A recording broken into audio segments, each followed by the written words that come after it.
Vamos abrir nossas Bíblias em Mateus 6. Mateus capítulo 6.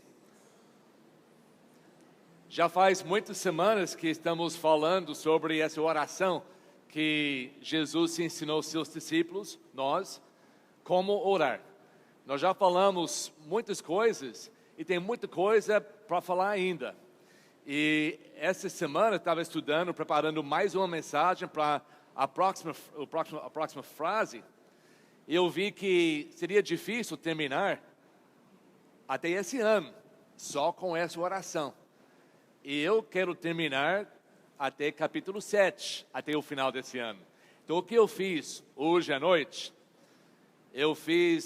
vai resumir rapidamente essa oração. E eu espero que em casa vocês vão querer estudar mais profundo, porque existe muito mais nessa oração que nós devemos entender. Mas por causa do tempo, que nós não temos suficiente para entrar em cada aspecto, vai chegar um dia que lá na eternidade, que vai ter tempo suficiente para a gente sentar e falar de todas essas coisas. O meu problema é que naquele momento vocês vão saber tudo e não vou precisar falar. Então, não adianta. Hoje à noite eu gostaria que nós simplesmente ver essa oração como um modelo, a oração modelo, que Jesus está ensinando os seus discípulos como devem comunicar-nos com Deus.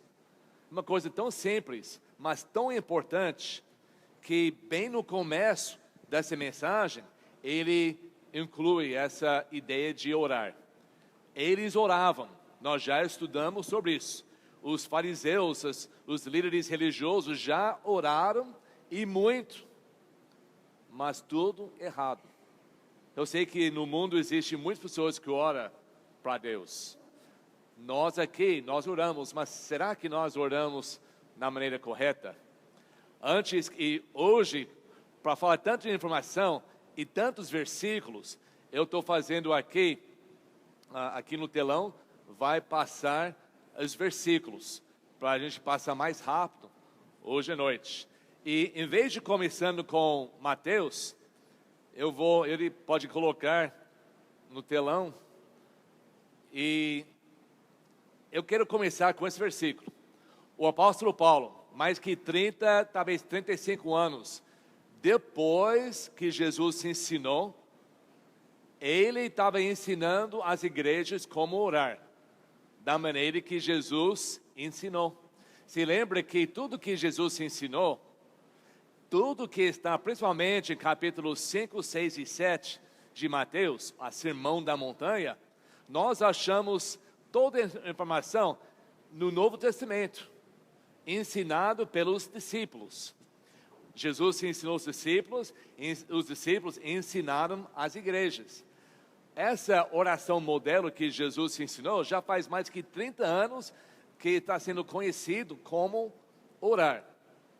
O apóstolo Paulo agora, ele escreve para a igreja, ele diz em Filipos, ele diz assim, capítulo 4, está escrito aqui: alegre-se sempre no Senhor. É uma vontade de Deus para nós sermos felizes, alegres. Nós falamos um pouco sobre isso durante a escola dominical, que não é para ser triste, cheio de medo, é para ser alegres. Alegrem-se sempre no Senhor. Novamente direi, alegrem-se. Vontade de Deus para a sua vida é para ser alegre, mas tem a maneira certa. E tem uma alegria que vem de Deus, que nós devemos conhecer. Seja a amabilidade de vocês conhecido por todos. Perto está o Senhor. Não andam ansiosos por coisa alguma, mas em tudo, pela oração e súplicas, e com ação de graças, apresentam seus pedidos a Deus. E a paz de Deus que enche nossos corações, porque Jesus está perto e Jesus é paz. E quando Ele está perto e nós estamos na presença dEle, na oração, nós sentimos a paz de Deus. E essa paz de Deus que excede todo entendimento. Jesus falou, eu estou deixando a minha paz. Não é a paz do mundo. O mundo não conhece essa paz. Eu te deixo a minha paz. Essa paz que nós recebemos por causa da presença de Cristo em nossas vidas, excede todo o entendimento. Essa paz guardará os seus corações e as suas mentes em Cristo Jesus. Um grande benefício nosso de ter tempo em oração, de gastar tempo em oração, estamos naquele momento da nossa vida perto de Cristo. A Bíblia nos ensina que nós realmente, espiritualmente, nós podemos chegar ao trono de Deus. Estamos na presença de Deus. A presença de Deus não acontece somente aqui. A presença de Deus, como nós vamos aprender através da oração modelo, é que está dentro de nós quando nós estamos obedecendo, quando nós estamos pondo em prática o que Jesus nos ensina. E essa traz paz para nós. Essa parte que Paulo falou para a igreja, não ando ansioso por coisa alguma, mas em tudo, pela oração e súplicas e com ação de graças, apresentam seus pedidos. Na oração, modelo, que Jesus se ensinou. Agora vamos abrir para Mateus capítulo 6. Existem muitos pedidos, muitas petições, mas os pedidos que Jesus está dizendo não são pedidos, a maioria pessoal. Não são pedidos para mim. São pedidos para que a honra e glória de Deus seja manifestado. Que o programa de Deus nessa terra acontece. Que o plano de Deus, que a prioridade de Deus, que a provisão de Deus, que a proteção de Deus, que a preeminência de Deus existe aqui nessa terra. Nós oramos para que a honra de Deus seja glorificado aqui nessa terra, como está também nos céus. E quando nós oramos assim, Deus vai nos dar o desejo do nosso coração. E quando nós oramos assim, colocando Ele em primeiro lugar, os nossos desejos vai ser menos importante para nós, e nós vamos entender quais sejam nossas necessidades que Deus vai nos dar. Oração é o momento que nós aprendemos. Nós não ensinamos a Deus o que nós precisamos. A Bíblia diz que Deus já sabe antes que nós pedimos. Nós não ensinamos nada para Deus. Nós não educamos a Deus o que Ele tem que fazer em nossa vida. Não. Nós aprendemos o que Deus quer fazer em nossa vida. E assim, a Bíblia diz que às vezes nós não entendemos, não sabemos como orar. Mas o Espírito Santo de Deus faz essa intercessão entre nossa alma e o Espírito de Deus. Por isso é importante que nós, sozinhos, como Jesus falou, fique no seu lugar mais particular, e lá, quando você orares, ora assim. Essa é como deve ser a oração modelo. O próximo, Mateus 6, versículos 9 a 13. Vamos ler mais uma vez.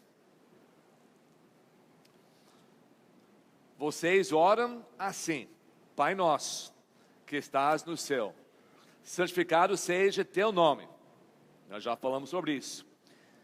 Venha o teu reino, seja feita a tua vontade, assim na terra como no céu. Já passamos de 3 pedidos. Santificado seja o teu nome, venha teu reino, seja feita a tua vontade, assim na terra como no céu. 3 pedidos sem pedir nada para mim. Versículo 11 diz: dá-nos hoje o nosso pão de cada dia. Para nós, nossas necessidades. Não tudo que eu quero nesse mundo, não os meus sonhos. Simplesmente, eu vou entender agora as minhas necessidades, e Deus vai suprir. Versículo 12: Perdoa as nossas dívidas, assim como perdoamos aos nossos devedores. 13. E não nos deixes cair em tentação, mas livra-nos do mal, porque teu é o reino, o poder e a glória para sempre. Amém. Em vez de indo uma frase cada vez, hoje à noite nós vamos ver o resto dessa oração, para que nós possamos passar mais tempo em outras áreas. Mas é muito importante que nós entendamos essa oração. O Pai Nosso que está nos céus. Isso pode passar o próximo. Isso é a paternidade. Nós oramos, como nós já falamos, para o Pai. Nós temos um Pai celestial. Nós temos, como o irmão Pedro falou hoje no devocional, que nós temos um Deus criador desse mundo, incrível, que Ele é o nosso Pai. Ele entende nossos desejos, Ele quer saber. A Bíblia no Antigo Testamento fala tanto que Ele quer ouvir os seus filhos. Nós temos esse grande privilégio. Depois nós já falamos, pode passar para o próximo. Primeiro pedido, santificado seja o teu nome. A prioridade das nossas orações é Deus. Que o nome de Deus não é o nome com as letras, mas a pessoa de Deus, caráter de Deus. Tudo que Deus deve ser glorificado, santificado, abençoado, reverenciado aqui na terra. Já existe isso no céu, mas tem que ser também aqui na terra. E nós devemos querer isso. E isso acontece através das nossas vidas. Quando nós vivemos de uma maneira que manifesta esse Deus tão incrível, o nome dele está sendo exaltado, santificado em nossas vidas. O próximo, que nós vamos começar hoje à noite. Venha o teu reino. O terceiro pedido, venha o teu reino. Isso é o programa de Deus. Deus tem a propósito de oração, Ele tem a paternidade, Ele tem a prioridade. Agora Ele tem o seu programa. O programa de Deus é que o reino dEle vai aqui nessa terra. Vai vir aqui nessa terra. Nós sabemos que existe o reino de Deus. Sabe que Jesus, só nos evangelhos, Mateus, Marcos, Lucas e João, e muito pouco em João, mas Mateus, Marcos e Lucas, Jesus fala sobre o reino de Deus, o seu reino, mais que 130 vezes. É o assunto principal que Jesus ensina, o seu reino. Ele chama o reino de Deus, ele chama o reino dos céus, mas é a mesma coisa. Ele fala com a importância sobre o reino de Deus. E quando ele pede para os seus apóstolos orar, e todos nós, ele diz, um dos pedidos que você tem que fazer na sua oração, é pedir que venha o teu reino. Então é importante hoje à noite que nós entendemos o que significa o reino de Cristo. No Antigo Testamento, infelizmente eu vou gastar só poucos minutos em cada uma das aqui, mas no Antigo Testamento, uma profecia sobre um reino, uma profecia sobre o Messias descendo aqui na terra, e ele colocando um trono dele em Jerusalém, e ele fisicamente reinando aqui na terra, usando o povo de Israel como os fiéis. Esse reino ainda vai acontecer. Eu vou deixar isso para o último. Esse reino ainda vai acontecer. Depois da volta de Cristo, depois da tribulação, Ele vai construir um reino fisicamente. Ele vai andar aqui nessa terra, Ele vai conversar com todos nós, Ele vai reinar, Israel vai ter uma parte, os apóstolos vão ter uma parte, e nós que somos fiéis durante nosso tempo aqui, também vamos reinar com Ele. No Antigo Testamento, Ele fala muito sobre isso. No Apocalipse, Ele descreve isso. E Jesus começa a ensinar para os seus apóstolos e discípulos pedir que venha agora. Essa palavra, vem teu reino, tem um significado no grego, vem agora, vem rápido, vem nesse momento. Nós temos que entender que o reino que Jesus ensina, aqui nos evangelhos, a maioria das vezes, é o reino aqui na terra. Desde o momento que o rei nasceu. Desde o momento que Jesus nasceu, nasceu também seu reino. Pode passar para o próximo. A palavra reino que Jesus usa, que é traduzido reino para nós, é a palavra em grego, basileia, que significa poder real, reinado, domínio, regra. Não deve ser confundido com o reino real, onde pode ver os castelos, ver todo o equipamento. Isso vai existir no futuro, onde Jesus vai reinar fisicamente. E vai ter tudo sobre o reino que nós imaginamos. Mas sim, o direito ou a autoridade para governar sobre um reino. O reino que Jesus está dizendo é um reino que existe aqui no mundo. Não existe em castelo, não existe em prédios bonitos, não existe em qualquer lugar feito pelas mãos dos homens. O reino de Deus hoje existe. O castelo de Deus, no reino de Deus, é nós. É a nossa vida, o nosso corpo. Quando o Espírito Santo vem entrar, quando nós, em nossas vidas, quando nós pedimos perdão, arrependemos nossos pecados, nossa vida contra Deus, e nós humildemente nos entregamos, nos rendemos para receber Jesus como nosso Salvador, e não somente como nosso Salvador, mas como o Senhor, o Rei da nossa vida, nós estamos cumprindo aquele versículo, aquele pedido: venha o teu reino. O reino de Deus não é um reino feito pelas mãos, é quando Jesus reina, quando Jesus começa a reinar, dominar, ter autoridade na sua vida. O reino de Deus está aqui. É isso que Jesus está dizendo. Ora por isso, ora para a autoridade que existe no céu, acontece aqui na terra. E o Jesus começa a reinar na vida dos homens. Venha o teu reino. A Bíblia diz em Mateus 4:17, daí em diante Jesus começou a pregar: arrependem-se, pois o reino de Deus está próximo. O reino de Deus está chegando. De fato, o reino de Deus chegou. Jesus, o Rei, aqui na terra, convidando as pessoas, fazendo um apelo para as pessoas receber Ele não como o Salvador. Não é um plano de Deus para salvar o mundo. O plano de Deus era para ser o Rei desse mundo.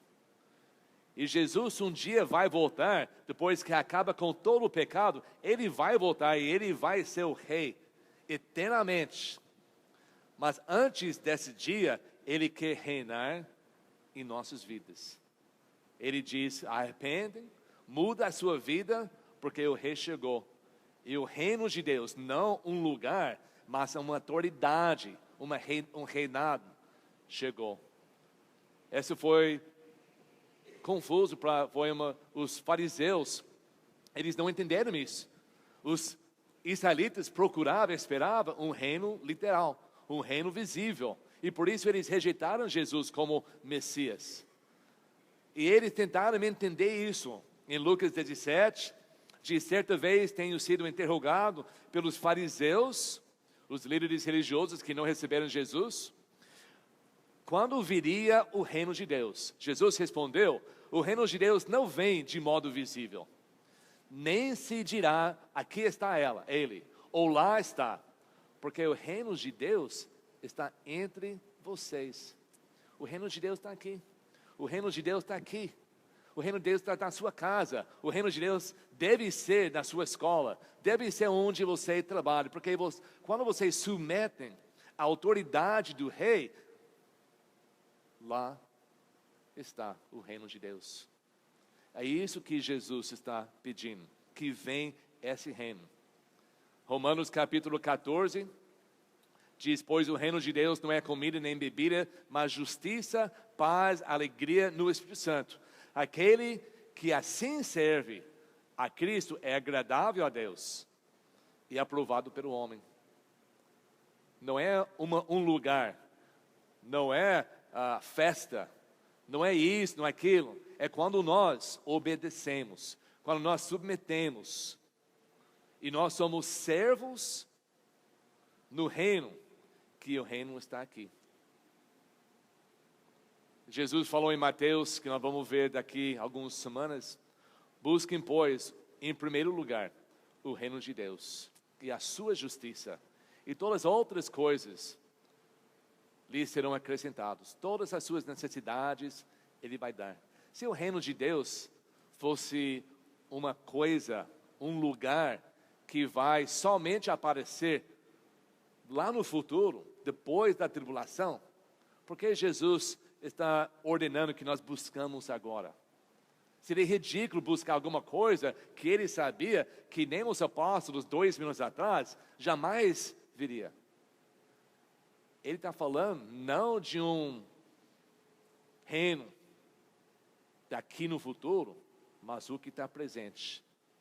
Busca Jesus, faz Ele seu rei, obedece os mandamentos do reino. Isso é agradável diante de homem. Você vai ser aprovado por homem, porque você vai ser um grande vizinho, um grande pai, um grande mãe. Tudo na sua vida você vai ser o melhor.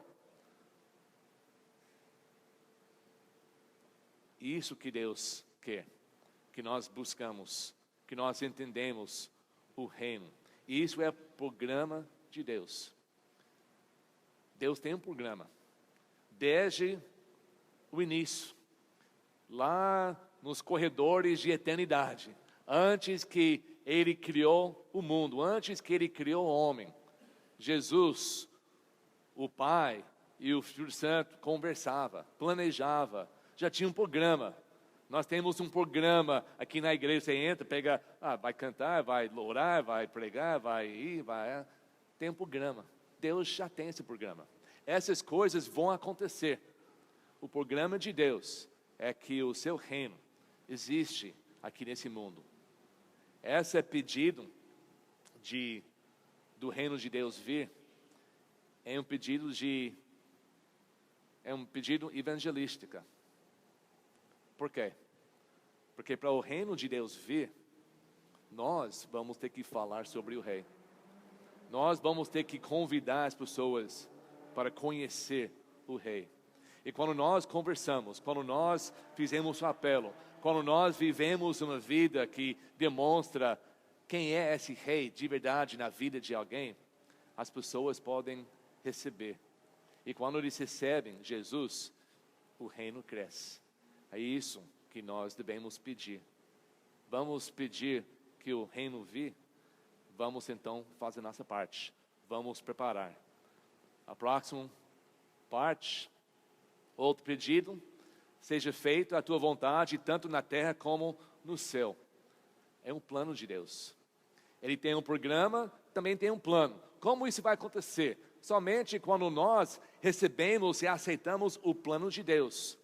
Que a sua vontade seja feita. A vontade de Deus é feita lá no céu, sem problema. Ninguém reclama, ninguém duvida, todo mundo obedece. Mas aqui na terra, tem a grande maioria dos moradores dessa terra não cumprem, nem entendem a vontade de Deus. Nós devemos orar que a vontade de Deus seja feita também aqui na terra. Isso é um plano de Deus. Mas o que acontece quando nós oramos? Nós normalmente aproximamos o trono de Deus com o nosso plano, com o nosso programa, com nossa vontade, para mostrar para Deus o que Ele precisa fazer para mim. Até tem igrejas evangélicas que falam isso, que você tem que exigir de Deus o que Ele deve fazer na sua vida. A Bíblia não ensina isso em nenhum lugar. Oração é para honrar e glorificar e como prioridade santificar o nome de Deus. E esses pedidos para a vontade dele seja feita. E me usa como um instrumento para cumprir a vontade de Deus e não na minha vontade. Deus já conhece, já sabe o que eu preciso. Ele vai suprir as minhas necessidades. Quando eu buscar primeiramente o reino de Deus, e ora assim, seja feita a tua vontade aqui na terra. Portanto, Efésios diz, não sejam insensatos, mas procuram compreender qual é a vontade do Senhor. A Bíblia nos ensina isso. A Bíblia nos ensina. Não é difícil entender, não é difícil procurar. Na época que Paulo escreveu, foi muito mais difícil. Não tinha Bíblia. Poucos lugares tinha a Bíblia do Antigo Testamento e a Bíblia do Novo Testamento nem estava completo ainda. Foi muito mais difícil. Deus tinha que revelar para os homens, para ensinar. Hoje já está revelado. Não precisa alguém te ensinar. Você tem o Espírito Santo nos ensina. Nós devemos saber, compreender qual é a vontade de Deus aqui nessa terra. Em Salmos, o Davi diz, ensina-me a fazer a tua vontade, pois tu és o meu Deus, que o teu bondoso Espírito me conduza por terreno pleno. O Espírito Santo nos ajuda a entender pessoalmente a vontade de Deus na nossa própria vida. Deus tem uma vontade geral para todos os moradores. E Ele tem uma vontade para a sua vida. Como você pode cumprir a vontade dEle? É muito simples. Deus nos usa em maneiras com pastores, com pregadores, com professores, com as pessoas em todas as áreas da nossa vida para cumprir a vontade dEle. Ele nos deu dons, talentos. Uma vontade de Deus é para nós que nós cantamos com alegria. Nós somos abençoados com equipe de louvor, que são dedicados a Deus para ensaiar, para apresentar a música do Senhor, de maneira que nós possamos cantar juntos e sentir bem. Isso, Deus Deus aproveitando os talentos que Ele deu, para cumprir a sua vontade na sua igreja. Não é difícil. Nós teremos que mudar do nosso plano. Nós temos que tirar o eu do meu plano, encostar o meu plano da minha vida. Eu tenho que orar, Deus, a tua vontade seja feita. O seu plano em primeiro lugar. Romanos capítulo 12, versículo 2, famoso versículo. Não se amoldem ao padrão desse mundo, mas transformem-se pela renovação da sua mente, para que sejam capazes de experimentar e comprovar a boa, agradável e perfeita vontade de Deus. Nós somos capazes, não na natureza, não na mente carnal, mas quando nós renovamos a nossa mente carnal com a palavra de Deus, nós podemos começar a entender o que é essa vontade de Deus e como eu posso fazer parte para cumprir, para fazer a vontade que está sendo feita no céu, sendo feito aqui na terra. Mateus 26, 42, Jesus como nosso exemplo. No jardim, ele se retirou outra vez para orar.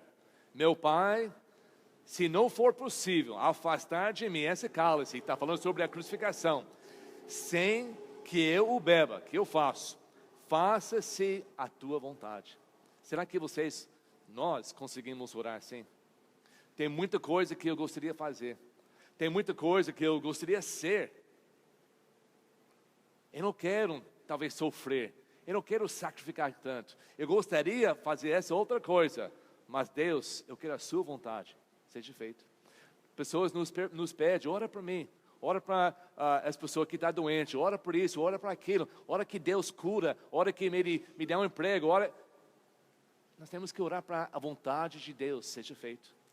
Não seja ansioso para nada, faça todos os seus pedidos, mas nossos pedidos devem ser a sua vontade seja feito em nossas vidas. Esse é o plano de Deus, e isso é que nós temos que deixar nosso plano para entrar no plano de Deus. Pode passar para o próximo, e assim fala sobre nós.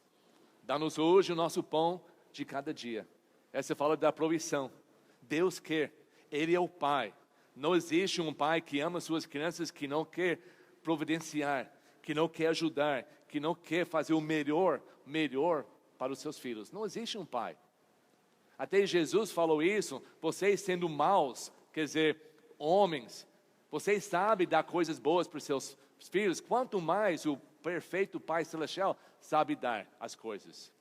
Ele não vai ser enganado. Ele não vai nos dar uma coisa que vai atrapalhar nossa vida. Ele não vai nos dar uma direção que vai arruinar a nossa vida. Ele não vai abrir a mão e passar por cima quando nós erramos. Ele vai nos castigar, Ele vai nos disciplinar, porque Ele nos ama.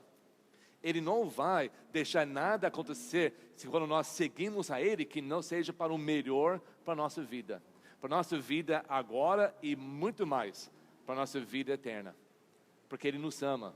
Ele quer cuidar de nós. Busca primeiro as coisas de Deus e eu vou ter certeza que você vai receber tudo o que precisa para cumprir a minha vontade. Talvez não para ser o rei da sua vida, talvez não para ser a pessoa que todo mundo vai gostar, mas para cumprir a vontade de Deus, Deus vai providenciar tudo.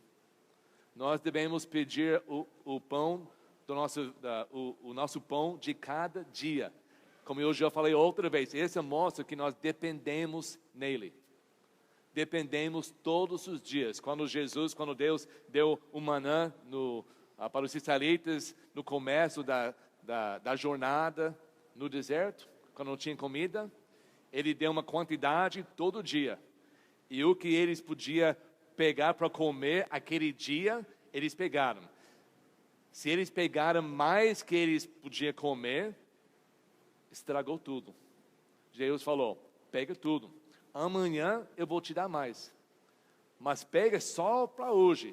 Porque eu quero que vocês confiem em mim, que amanhã eu vou te dar mais. Então os israelitas que não confiaram e que pegaram para hoje, para amanhã, para o próximo dia, só talvez Deus vai ser fazendo outras coisas e não pode me ajudar. Eu vou ter comida. Não, estragou tudo. Deus quer que nós dependemos nele todo dia. Por todo dia nós pensamos nele, todo dia nós oramos, todo dia nós fazemos esse modelo de oração, para dar a Ele a honra e a glória de ser um pai que ama os seus filhos. Nós devemos depender nele, mas nós devemos trabalhar. Tem pessoas que podem ler essa aqui, não precisa trabalhar, não precisa fazer nada, se eu orar, Deus vai me dar tudo. Pode passar. Filipenses 4:6, nós já lemos, não anda ansioso por coisa alguma, mas em tudo, pela oração e súplicas, com ação de graças, apresenta seus pedidos a Deus, pede para Deus. Quando você chega nessa parte da sua oração, você já honrou Deus, já pediu para santificar seu nome, já pediu para o reino vir, já fez todos esses pedidos para Ele, agora o seu coração está no lugar correto. E você vai pedir somente o que você precisa para ser melhor para Ele. Faça seus pedidos. 1 Pedro diz, lance sobre Ele toda a sua ansiedade, porque Ele tem cuidado de vocês. Não existe nada que Deus não sabe, mas Ele quer que você fala, que você explica, que você abre seu coração e conversa com Ele, para mostrar que você depende, que você ama, que você confia nele, com toda parte, as coisas mais íntimas da sua vida. Você precisa falar, lançar aos pés de Cristo. Mas nós temos que fazer a nossa parte. Não é só pedir. Deus, me dá hoje pão, me dá isso, me dá aquilo. Deus nunca quer que nós só pedimos. Ele quer que nós recebemos para abençoar os outros, para trabalhar, para cuidar nossas famílias. Em 1 Tessalonicenses, ele diz para os membros dessa igreja, esforçem-se para ter uma vida tranquila, cuidar dos seus próprios negócios e trabalhar com as próprias mãos, como nós os instruímos. A Bíblia fala muito sobre essas coisas. A Bíblia fala que nós devemos depender nele para pedir, para ele nos cuidar, ter com a comida e tudo que nós temos, mas ao mesmo tempo, vamos trabalhar. Ele nos deu saúde, Ele nos deu entendimento, Ele nos deu capacidade para trabalhar. Nós devemos trabalhar.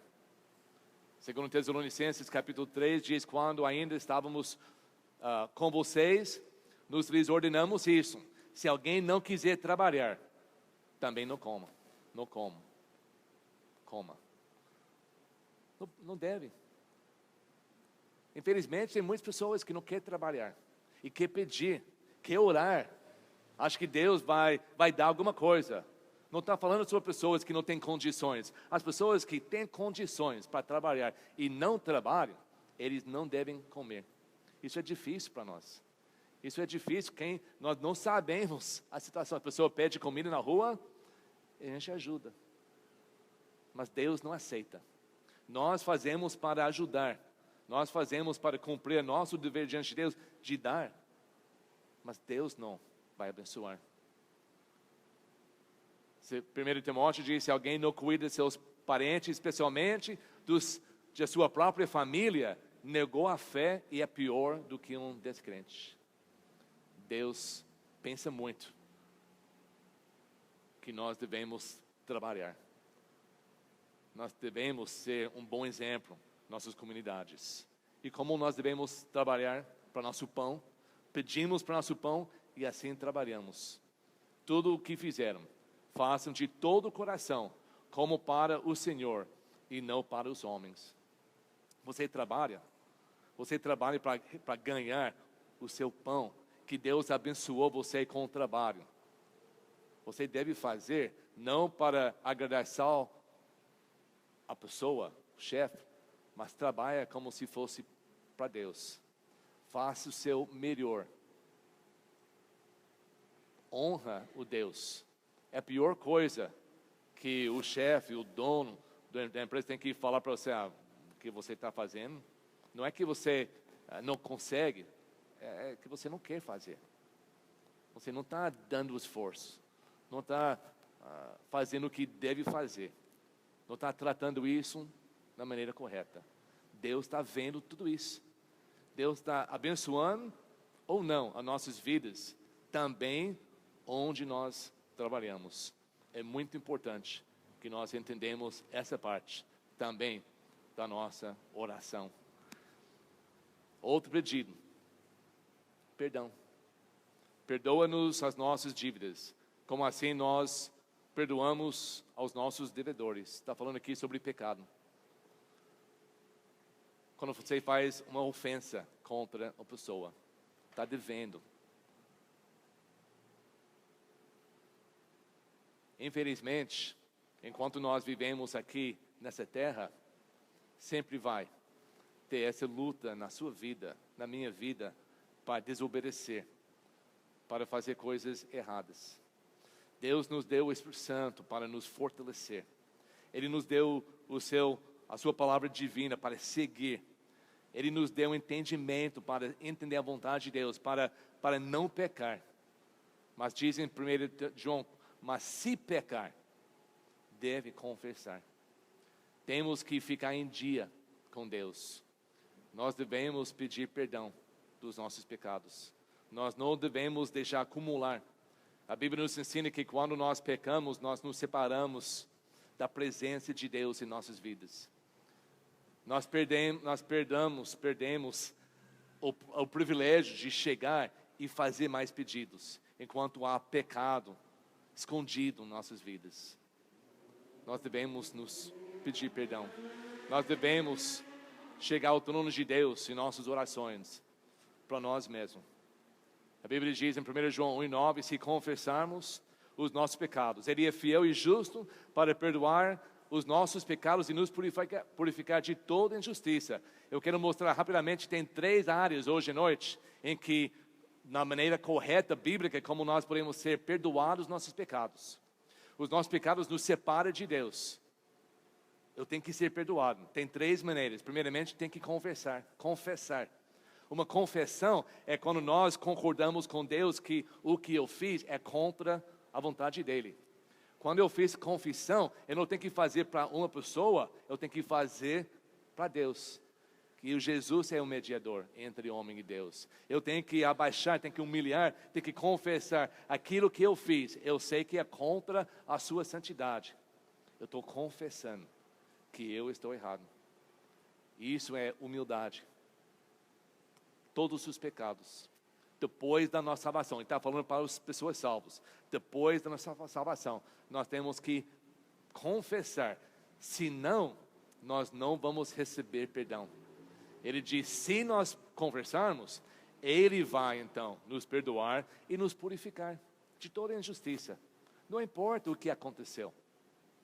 Quando nós pedimos perdão, confessamos, Ele vai nos perdoar e purificar. E assim volta aquele relacionamento íntimo com Cristo. Apocalipse, capítulo 2 e 3, fala sobre 7 igrejas. 7 igrejas no futuro, que representam cristianismo em todas as épocas. 5 dessas 7 igrejas estavam pecando. A segunda coisa que nós devemos entender, que quando nós pecamos, para ser perdoados, nós temos que confessar diante de Deus que é um pecado, eu reconheço, e nós temos que arrepender daquilo que nós fizemos. Arrependimento significa que eu vou desviar, eu vou virar, eu vou mudar, eu vou no outro caminho, mas eu nunca vou voltar para cá. Arrependimento bíblico é que você odeia tanto o que você fez, porque era tão ruim contra a divindade e santidade de Cristo, que eu não vou fazer mais. E se eu volto a fazer, é porque eu não de verdade arrependi. Nós temos que arrepender. Aquele coisa tem que fazer um peso em nós. E quando nós confessamos, nós arrependemos de nunca mais fazer. Isso para um crente, um cristão. Porque ele fala para as igrejas. Eu tirei só os versículos que ele disse para arrepender, para entender que nós, como filhos de Deus, nós como membros ou futuros membros dessa igreja, nós temos que arrepender. Tem a ideia que arrependimento acontece uma vez para ser salvo. E depois disso, todos os seus pecados são invisíveis diante de Deus. Mas ele não ensina isso. Cada vez que nós pecamos, nós destruímos aquele relacionamento íntimo que nós temos com Cristo. E para resolver isso, nós temos que confessar, concordar com Ele que o que eu fiz está errado e arrepender. Senão, nós não vamos ser perdoados. Para a igreja em Éfeso, ele diz, lembre-se de onde caiu, arrependa-se e pratique as obras que praticava no princípio. E se não arrepender, virei a você e tirarei o seu candelabro do seu lugar. Não seria mais uma igreja. Ele ia perder a luz de Deus. Por quê? Porque pecou? Não, porque não arrependeu. Continuou pecando.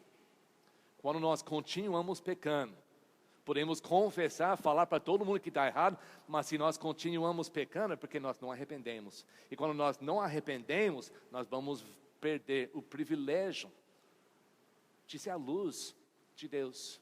Olha o que ele falou para a igreja em Pérgamo. Portanto, arrepende-se, senão virei em breve até você e lutarei contra eles com a espada da minha boca. Deus vai castigar, Ele vai ter uma consequência dos nossos pecados. Por isso nós temos que confessar e arrepender. Senão nós vamos ver a ira de Deus. Para a igreja em Tiatira, dei tempo para se arrepender-se da sua imoralidade sexual, mas ela não quer se arrepender. Lembre-se, portanto, do que você recebeu e ouviu. Obedeça e arrependa. Você fez coisas até sujas? Tem tempo para arrepender. Tem tempo para corrigir. Tem tempo para voltar e ser purificado de toda a sua iniquidade. Mas tem que arrepender. E o último aqui, Apocalipse, teve 7 igrejas. 2, o Filadélfia estava muito bem. Outra, Esmirna, estava sendo perseguido. Ele não falou nada errado contra ela. Mas em 7 igrejas, 5 estava em pecado.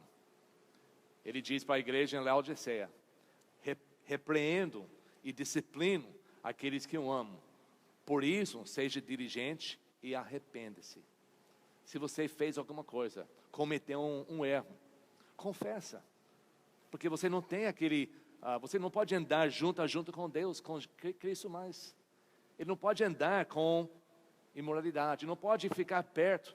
Você não tem paz na sua vida porque Jesus não está perto. Jesus está perto quando nós estamos obedecendo e andando corretamente. Jesus está perto. Eu tenho paz. Eu posso orar, eu posso pedir. Ele vai me abençoar, Ele vai responder as minhas orações. Mas temos que confessar. Temos que arrepender. Em Mateus, bem depois, ele fala essa oração. E depois ele aumenta 2 versículos.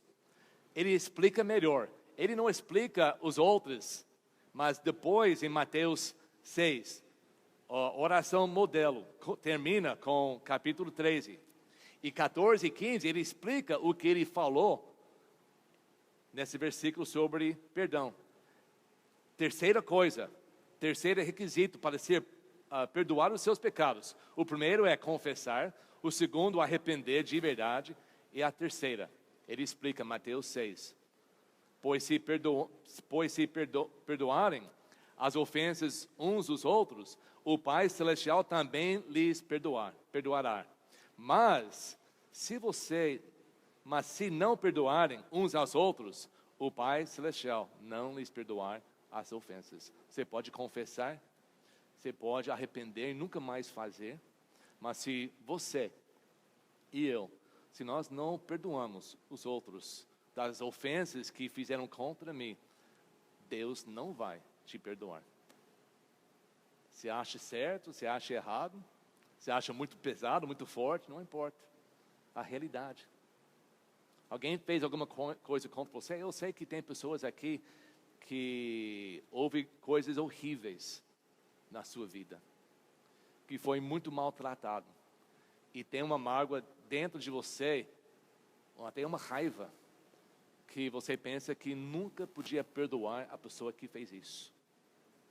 Principalmente quando tem a ver com as pessoas mais perto de vocês. Mas se não, você não pode pedir perdão de Deus. É muito simples, é difícil, mas muito simples. Em Marcos capítulo 11, ele repete essa para outro grupo de pessoas. Outra, para também os seus apóstolos, mas em outra situação.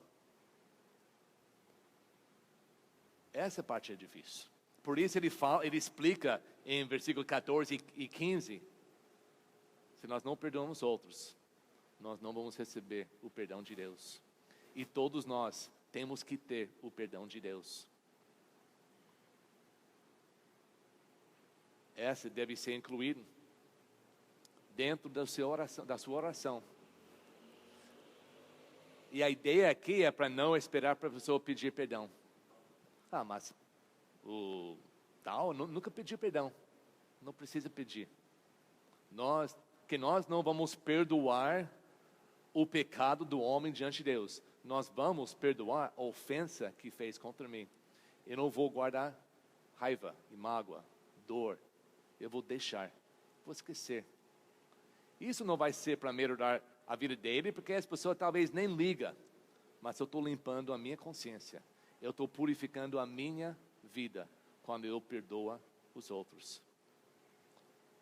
O que causa mais doença, mais pessoas dentro dos hospitais mentais, é a falta de perdoar.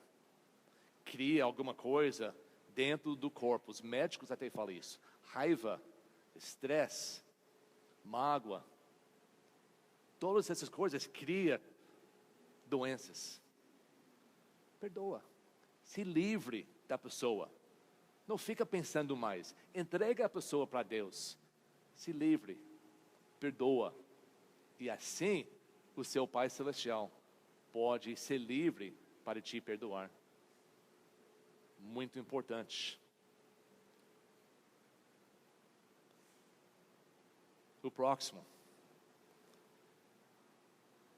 E não nos deixes cair em tentação, mas livra-nos do mal.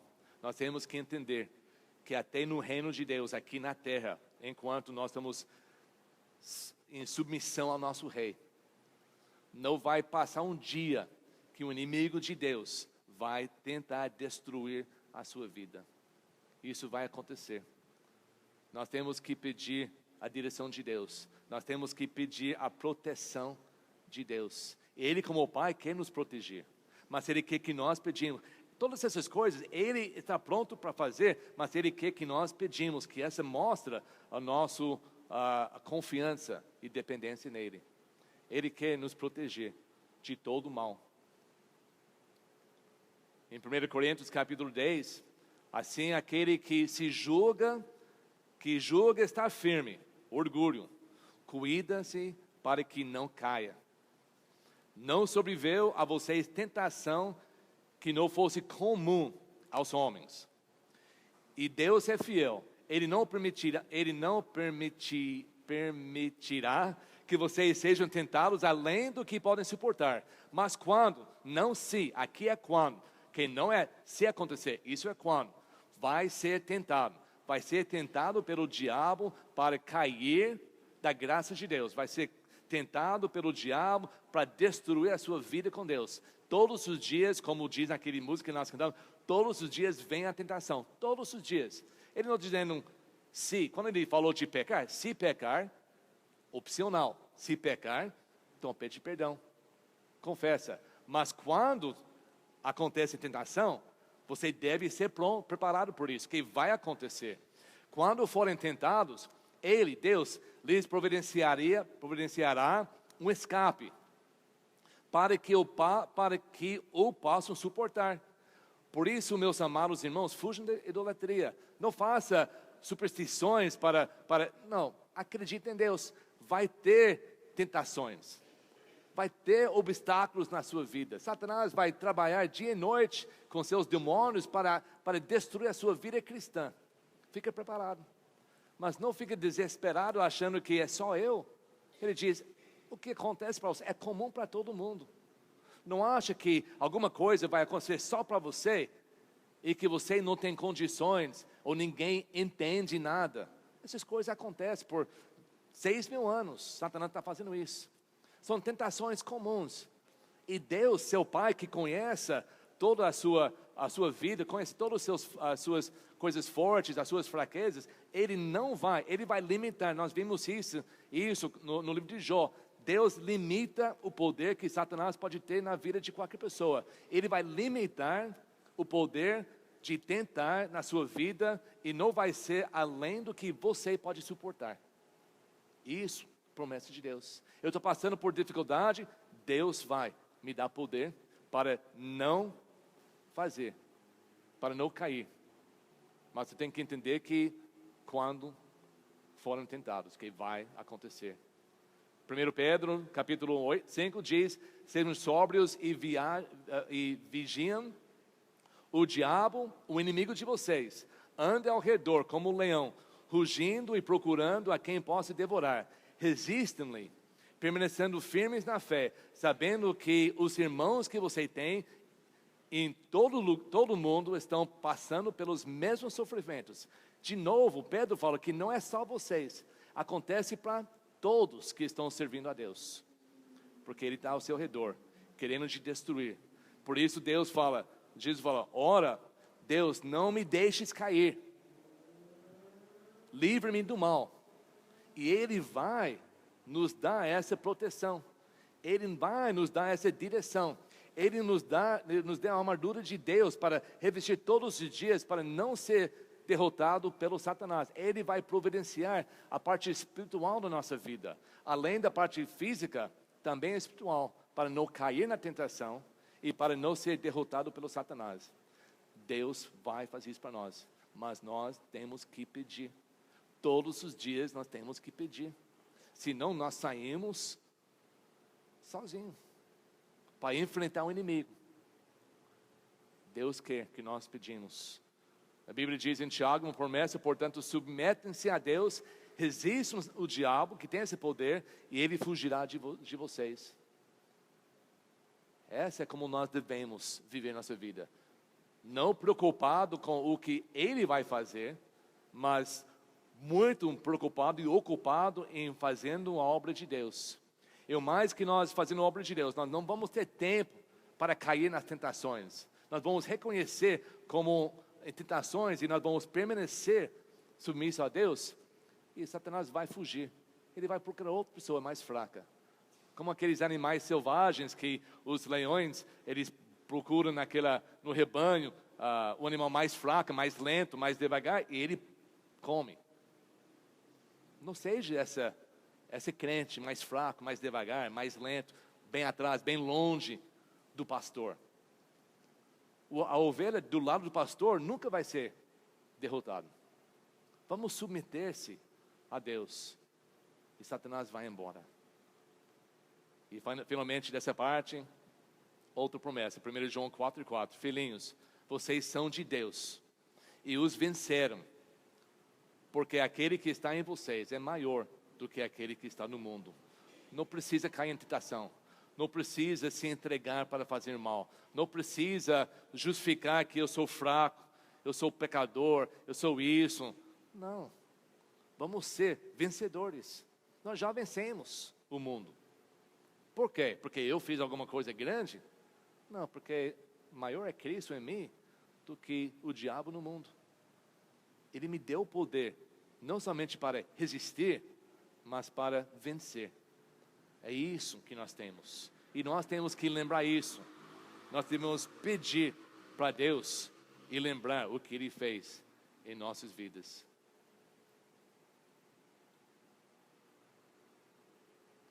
Por quê? Porque teu é o reino, teu é o poder e a glória para sempre. Amém. A última parte, volta a ser Deus. Começa com Deus e termina com Deus. A preeminência de Deus. Ele é o começo, o fim, Ele é tudo em tudo. Só Ele que é santo, perfeito. Ele nos dá privilégio de chegar e conversar com Ele, de expor todos o que nós estamos sentindo, para receber esses dons, esses talentos, para cumprir a sua vontade aqui nessa terra. O reino de Deus, o poder de Deus e a glória de Deus, a eternidade de Deus. Isso é o Deus que nós temos o privilégio para falar. Eu falei no começo que antes da volta de Cristo existe um reino nos corações dos que chamam Ele Rei. Nas vidas das pessoas que obedecem e servem no Rei. O reino de Deus está entre nós. Está dentro de você e está entre nós. Mas um dia vai chegar. Vai cumprir o reino.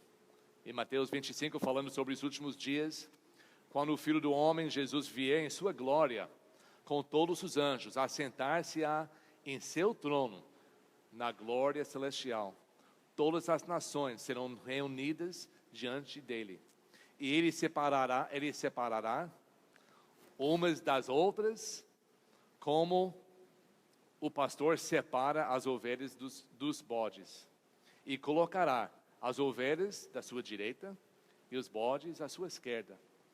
Então o rei, Jesus, dirá aos que estavam na sua direita, as suas ovelhas: venha, benditos do meu Pai, recebem como herança o reino que lhes foi preparado desde a criação do mundo. O programa de Deus, o plano de Deus, e tudo isso vai culminar, vai ter uma consumação no reino físico de Cristo. E quem vai participar? Somente as pessoas que fizeram Ele Rei na sua vida. Somente se tornam ovelhas, seguidores do pastor. Os outros vão ser mandados para o inferno. Quem vai decidir? O rei. Quem vai quem vai sentar no trono? O rei. Quem está sentado no trono da sua vida? É Jesus ou é você? No último livro, nos últimos versículos da Bíblia, Jesus fala: eis que venho em breve, a minha recompensa está comigo, e eu retribuirei a cada um de acordo com o que fez. Eu sou o alfa e o ômega, o primeiro e o último, o princípio e o fim, a pré-eminência de Cristo. É Ele. Ele vai nos dar o que nós merecemos, porque nós colocamos Ele como o Rei da nossa vida. Terminando, também Apocalipse 22. Aquele 1000 ano reino vai desaparecer. Depois vai entrar na eternidade, onde também vai ser o rei. A Bíblia descreve aquele lugar. Hoje nós não podemos ver. Não é de comer, nem é de beber, não é de ver, não é lugar, é entre nós. Mas um dia vai ser um lugar mundial, universal. Já não haverá maldição nenhuma. O trono de Deus e do Cordeiro estará na cidade. E os seus servos, nós, os servirão. Eles verão a sua face. E o seu nome estará em suas testes. Quer dizer, nunca vai esquecer. Não haverá mais noite. Eles não precisarão de luz, de candeia, nem da luz do sol. Pois o Senhor Deus os iluminará. E eles reinarão para todo o sempre. Isso nunca vai acontecer. Você nunca vai ver. Nós nem podemos imaginar, mas você nunca vai ver essa cena. Se não faz Ele. Se não orar, venha o teu reino no meu coração. E usa-me para que outros possam receber Jesus como um rei. Cresce o teu reino. Isso é que Ele quer. A nossa oração não é sobre nós. A prioridade é de Deus. O programa é de Deus. O plano é de Deus. A provisão vem de Deus. A proteção vem de Deus. E a preeminência vem de Deus. Tudo é de Deus. Porque tem pessoas que oram, eu quero isso, eu preciso isso, faz isso. Essas orações não sobem mais do que o teto.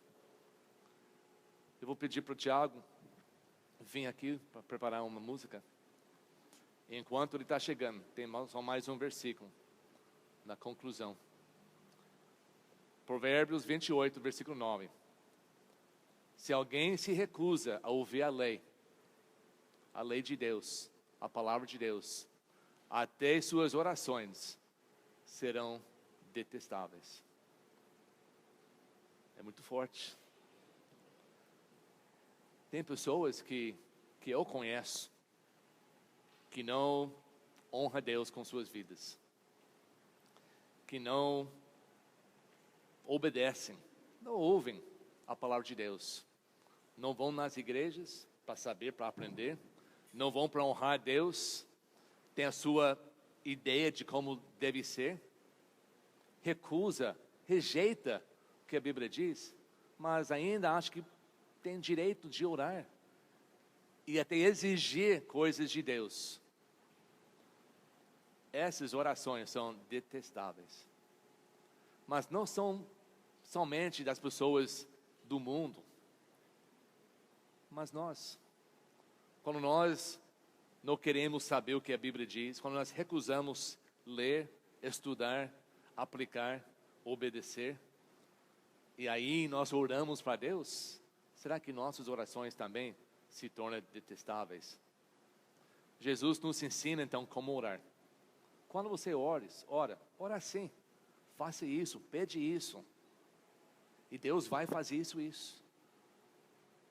Existem tantas ideias diferentes, tantos modelos diferentes, tantos desejos. Vamos ver o que Jesus fala. Ele diz que quando você pede dessa maneira, Deus vai te dar até o desejo do seu coração, porque o seu desejo vai ser essas coisas. Programa de Deus, planos de Deus, provisão de Deus, proteção de Deus. Essas coisas Deus tem para nós. Então vamos modificar. Talvez um pouco, talvez muito, na maneira que nós aproximamos a Ele em oração. E ver se realmente começa a fazer uma diferença. Talvez não vai mudar muito as coisas ao seu redor, mas eu garanto que vai mudar você. E oração é para mudar você. Não mudar Deus para ser como você quer, mas conhecer Deus melhor para você chegar mais perto. Oração é muito mais de mudar você, de ser em conexão a Deus.